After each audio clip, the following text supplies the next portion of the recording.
feeding time at Sri Lanka's Elephant Transit Home in Udawalawe is a boisterous event. More than 40 orphaned or abandoned elephants are being cared for till they are ready to be released back into the wild. The centre's vet says the high number of inmates is a result of the human-elephant conflict. The latest arrival is barely a month old. If you are sending them into orphanage, they will survive, but they will have to be there for their rest of the lifetime. They won't get any chance to go back into the wild. Disappearing habitats have brought elephants into direct contact with humans. This animal had to be rescued after falling into a disused well. Some confrontations can be fatal. One in Samathalaka was trampled to death by a wild elephant in Nikavaratia last week. His brother showed us where he was tending to his cattle on the edge of the forest when he was attacked. He woke up early and went to get some water for the cattle.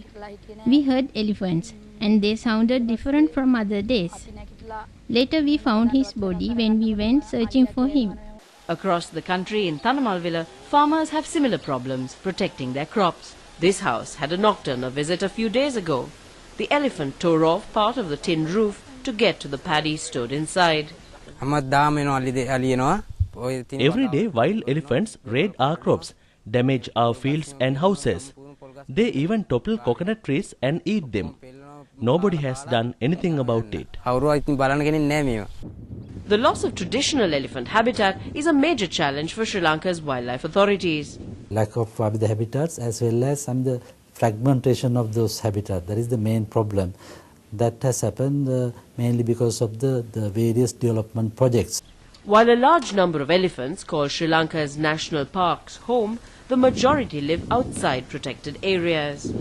There have been a number of elephant drives in recent years, most of them failures. Being faithful to their traditional home grounds, the herds have returned. Moving rogue elephants has also not had much success. As conservationists point out, some decisions are driven by the wrong priorities.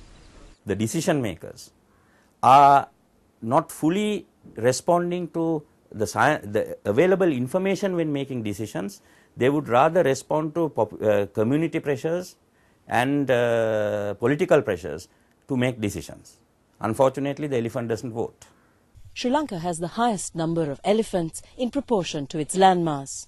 But the expanding human population has meant an increasing demand for land, for cultivation, for housing and development, leading to an inevitable confrontation between the two. Conservationists say turning the conflict into coexistence is key. Eliminating conflict between man and beast is difficult, but effectively dealing with it is the only way to ensure the long-term survival of both. Minna Fernandez, Al Jazeera, Udawalawe, Sri Lanka.